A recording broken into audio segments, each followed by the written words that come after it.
Olá, meus amados irmãos, minhas amadas irmãs, que a paz do Senhor esteja com vocês, em nome de Jesus. Amém. Bem, irmãos, vamos então para o nosso vídeo número 34 do estudo do Apocalipse. Estamos na continuação da sétima trombeta. Essa é a terceira, é o terceiro vídeo sobre a sétima trombeta, o quarto vídeo, na verdade. O primeiro foi o primeiro, depois teve a continuação 2, e agora é o quarto vídeo a respeito da sétima trombeta. Então, meus amigos, meus irmãos, vamos lá para o capítulo 11, versículo 15, até o capítulo 12, versículo 5. Então nasceu Jesus, o Messias, o grande filho de Israel, que ao mesmo tempo era o Filho de Deus. Meus irmãos, o significado profético global dos dois sinais no céu que João vê é o seguinte: a mulher está revestida dos símbolos do poder celestial, o dragão com os símbolos do poder terreno, pois ele tem 7 cabeças e 10 chifres, tendo sobre as cabeças 7 coroas. O dragão, meus irmãos, o dragão não é o anticristo, ele é o diabo, Satanás. Os dois têm muita semelhança, mas com uma diferença. Enquanto o dragão vermelho tem sobre suas cabeças os sinais do poder terreno, o anticristo tem eles sobre os seus chifres. Vi uma besta que saía do mar, o anticristo. Tinha 10 chifres e 7 cabeças, com 10 coroas, uma sobre cada chifre, e em cada cabeça um nome de blasfêmia. Capítulo 13, versículo 1, isso ainda está lá na frente. Isso significa que Satanás é o verdadeiro dominador. Poderíamos descrever Satanás como o poder legislativo e o anticristo como o poder executivo, que tem poder para executar. No versículo 4, lemos o que Satanás, o dragão vermelho, faz quando aparece diante de Israel. Sua cauda arrastou consigo uma terça parte das estrelas do céu, lançando-os na terra. Lá em Jeremias, capítulo 31, versículos 35 e 36, é mostrado que o Senhor deixaria desaparecer o sol, a lua e as estrelas antes de rejeitar a descendência de Israel. Depois que o dragão tenta agredir Israel, o universo é afetado. A terça parte das estrelas é lançada sobre a terra. Quando Israel aparecer na história mundial, o que já aconteceu, quando a igreja de Jesus for arrebatada, e ela o será em breve, quando vier o Messias, e isso acontecerá muito em breve, então será cumprida a profecia de Jesus, que disse: imediatamente Após a tribulação daqueles dias, o sol escurecerá e a lua não dará a sua luz.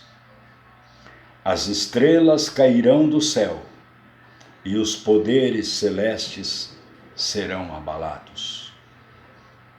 Então aparecerá no céu o sinal do Filho do Homem, e todas as nações da terra se lamentarão e verão o Filho do Homem vindo nas nuvens do céu, com poder e grande glória.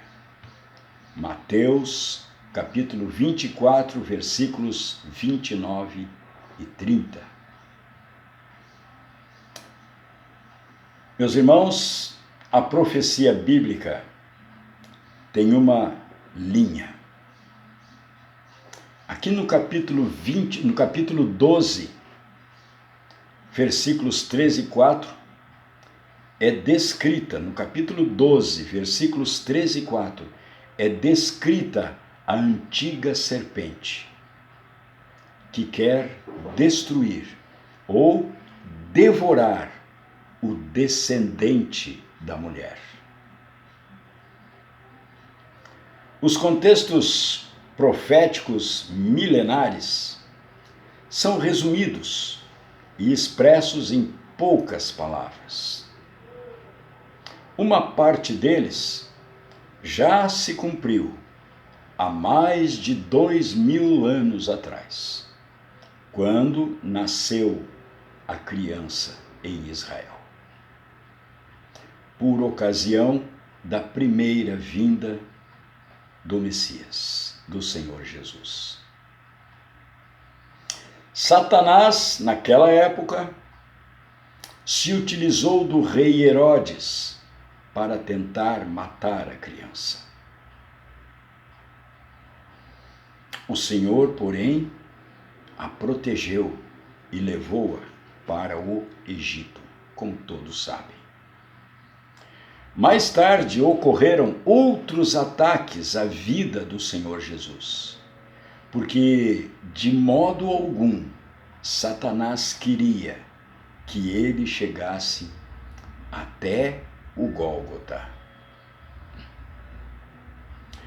A outra parte, a parte final da profecia, vai se cumprir justamente antes da volta do Senhor Jesus.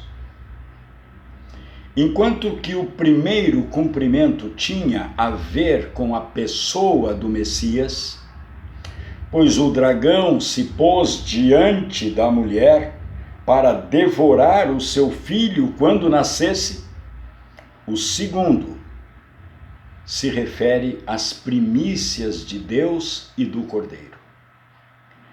Durante a grande tribulação, ou seja, irmãos, os 144 mil de Israel que serão selados durante a grande tribulação.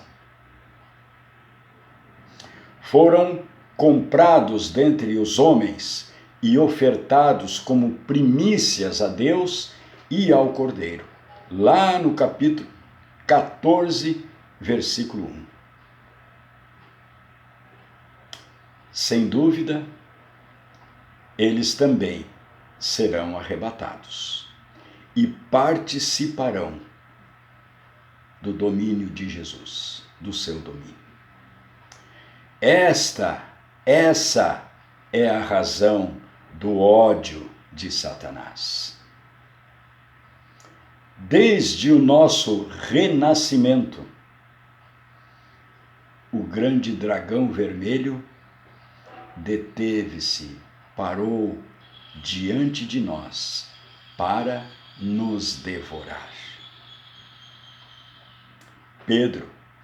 Pedro formulou isso da seguinte maneira, dizendo: o diabo, o inimigo de vocês, anda ao redor como um leão, rugindo, procurando a quem possa devorar.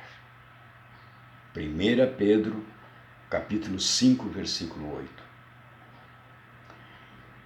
Ele quer impedir a qualquer preço que você, que eu, como membros do corpo de Cristo, sejamos arrebatados como vencedores. Por isso, você e eu somos tentados tantas vezes. Entretanto, meus irmãos, quando Jesus subiu aos céus, já estávamos presos a ele. Assim como Levi já estava preso a Abraão quando Melquisedeque foi ao seu encontro. Isso podemos ler lá em Hebreus capítulo 7, versículos 9 e versículo 10. Nós somos membros do corpo de Jesus. Somos carne da sua carne, ossos dos seus ossos. Por Cristo estar em nós e nós nele, em princípio, já estamos arrebatados. Por isso, meus irmãos, Paulo fala a respeito disso como algo que já é realidade. Ele diz assim: Deus nos ressuscitou com Cristo e com ele nos fez assentar nas regiões celestiais em Cristo Jesus. Lá em Efésios capítulo 2, versículo 6.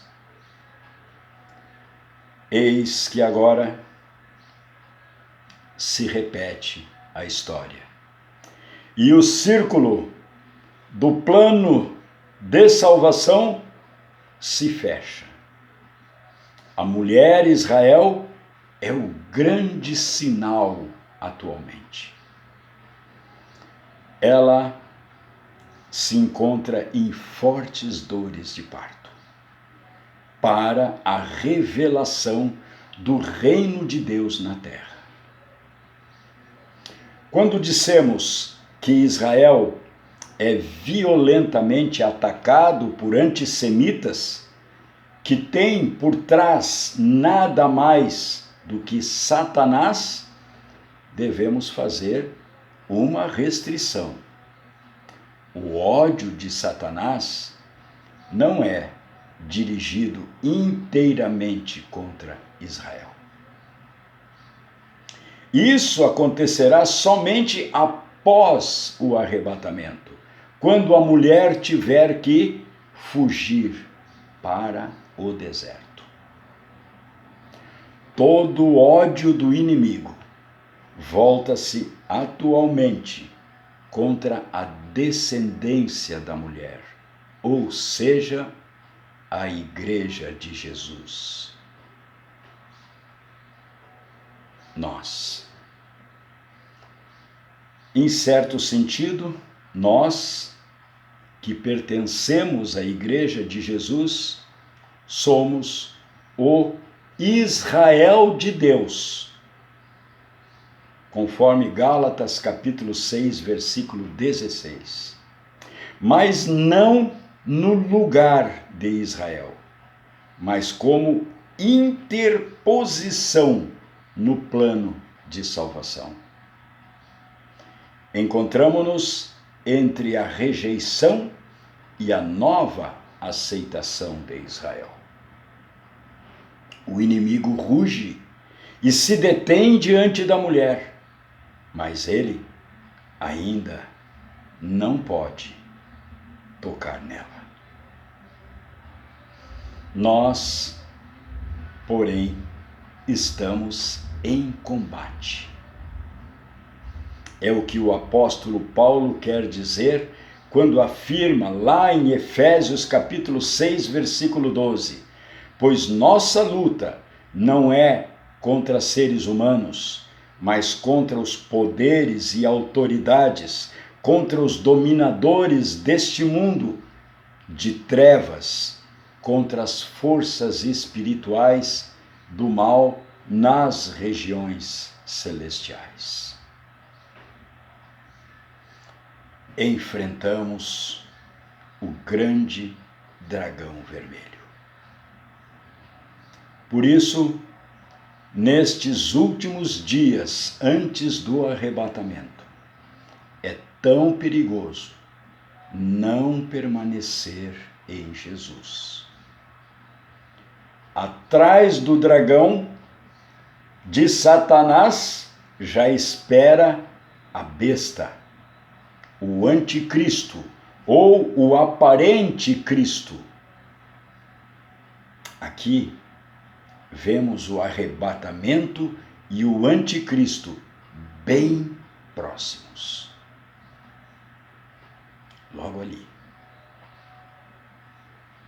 Por isso é um perigo mortal capengar de um lado para outro, justamente antes do arrebatamento. Pois ter o coração dividido em relação ao Senhor nos leva justamente para o campo de atuação destruidor do anticristo. Eis que venho sem demora, e o meu galardão está comigo, para dar a cada um segundo a sua obra. Apocalipse 22, 12. Eis que estou à porta e bato. Se alguém ouvir a minha voz e abrir a porta, precisa abrir a porta. Entrarei em sua casa e com ele cearei, e ele comigo. Estaremos em comunhão, eu com ele e ele comigo, se ele ouvir a minha voz e abrir a porta. Jesus espera que você abra a porta. Ele não vai forçar a entrada. Ele espera educadamente, pacientemente, que você abra a porta para que ele possa entrar. Apocalipse 3, versículo 20. Meus irmãos, não percam a sequência desse estudo, porque vamos entrar agora, no próximo vídeo, no capítulo 12, a grande tribulação, quando a mulher, Israel, foge para o deserto. Que Deus os abençoe, meus irmãos. Fiquem na paz do Senhor Jesus. Amém.